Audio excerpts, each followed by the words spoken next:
जय श्री राम। निरंतर नाम जपने से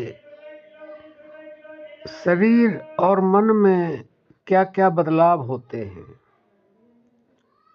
प्रेमी भक्तों, ये बहुत अच्छा प्रसंग है और यह जो नाम जप करते हैं उनके लिए जानना भी जरूरी है,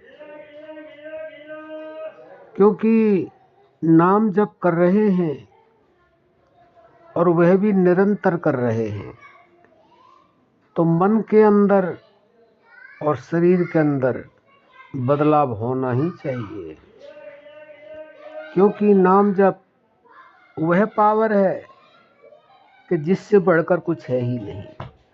लेकिन नाम जप किस तरह से किया जाए यह भी समझना जरूरी है। नाम जप 4 प्रकार से किया जाता है। पहले वाणी से, फिर होठों से, फिर मन से और फिर श्वासों से। तो पहले तो साधक को वाणी से ही करना चाहिए, क्योंकि वाणी से करते करते वह होठों पर अपने आप पहुंच जाता है जब मन भर जाता है। उसके बाद में फिर होठों के द्वारा, जिसको उपांशु कहते हैं, फिर मानसिक मन के द्वारा, और उसके बाद में फिर श्वासों के द्वारा, जिसको अजपा कहते हैं, जिसके लिए कहा भी है अजपा जाप जपो रे भाई, मिट जाए मन दर्पण की काई।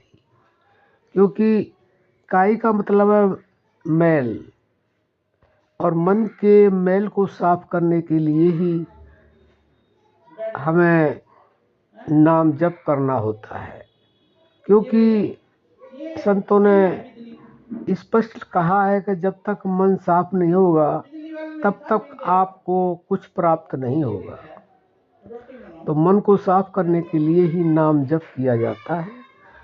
तो आप पहले मौखिक करें, यानी कि वाणी से करें, फिर होठों से करें, फिर मानसिक करें, और लास्ट में आप जो श्वासों के द्वारा नाम जप करें, जिसको संतों ने सर्वोत्तम बताया है। अब बात ये आती है कि जो निरंतर नाम जप करते हैं उनके शरीर में और मन में क्या क्या बदलाव होता है। देखिए बंधु, हम कोई भी कार्य करेंगे तो कुछ न कुछ तो बदलाव होगा ही। तो कुछ भक्त हैं, कुछ साधक हैं, वो कहते हैं कि हमारे अंदर तो बदलाव हो ही नहीं रहा, हम नाम जप करते हैं। तो उनको यह समझना बहुत आवश्यक है कि आप जब तक नाम जप चाहे वाणी से करें, होठों से करें, मन से करें, चाहे श्वासों के द्वारा करें, जब तक आपके मन की एकाग्रता नहीं होगी नाम जप में, आपके अंदर ना ही शारीरिक और ना ही मानसिक कोई बदलाव नहीं आ सकता है। लेकिन आप यह सत्य समझिए और 100% समझिए कि अगर आप नाम जप जिस तरह से भी कर रहे हैं उसको आप मन की एकाग्रता से करेंगे तो आपके अंदर, मन के अंदर भी बदलाव आएगा और शरीर में भी आएगा। अब क्या क्या बदलाव आएगा देखिए। अगर आप एकाग्र चित्त होकर निरंतरता से नाम जप करते हैं तो शरीर अस्वस्थ रहता है तो स्वस्थ रहने लग जाएगा। आपके अंदर बीमारियां हैं तो धीरे धीरे वह समाप्त होनी, बिना दवाई के ठीक होने हो लग जाएंगी।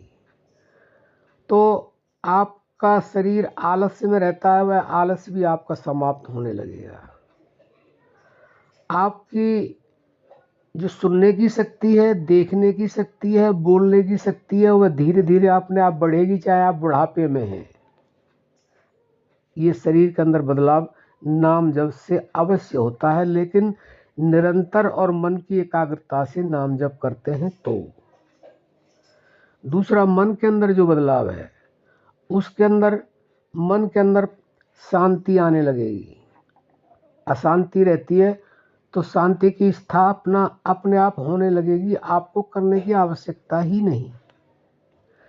आपको प्रसन्नता रहने लगेगी, आपका मन प्रफुल्लित रहने लगेगा और इतना बदलाव होगा कि आपको अगर कोई दुख होता है तो आपको दुख में भी दुख का अनुभव नहीं होगा, आपको दुख में भी सुख का अनुभव होगा।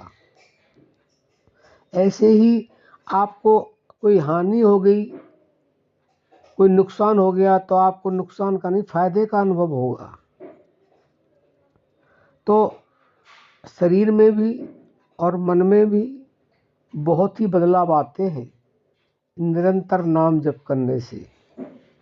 लेकिन हमारी कमजोरी यहीं पर है कि हम निरंतरता से और मन की एकाग्रता से नाम जप नहीं करते हैं, क्योंकि बहुत साधक ऐसे हैं बोलते हैं कि नाम जप करते करते इतने साल हो गए, हमारे न शरीर पर कोई बदलाव है न मन पर बदलाव है।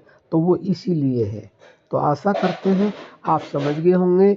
नाम जप करते हैं, शरीर में मन में बदलाव नहीं है, तो आप नाम जप निरंतरता से करें और मन की एकाग्रता से करें तो बदलाव अवश्य होंगे। अब हम अपनी वाणी को विराम देते हैं। जय श्री राम।